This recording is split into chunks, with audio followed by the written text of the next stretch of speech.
Hi guys, welcome back with me again in the channel. On today's tutorial, I'm going to show you the auto velocity edit in CapCut. So if you guys didn't know, there is auto velocity feature on CapCut Mobile where you can easily add velocity to your videos. So after you add the clips that you want to edit, you can just click on the clips and then here go to effects. Oops. Okay, let's click on style, and after that you can easily found this velocity options.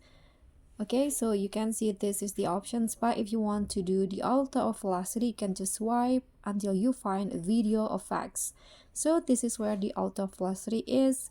Just click on full auto velocity and wait for CapCut to apply it to the clips.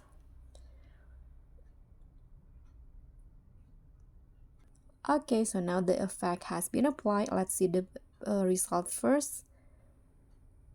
Okay, so that's the result, but if you want to adjust the auto velocity again, you can click on adjust in here. Oops, sorry, let's try again. And here you can adjust the interval between the two bits, so just adjust it how you like it.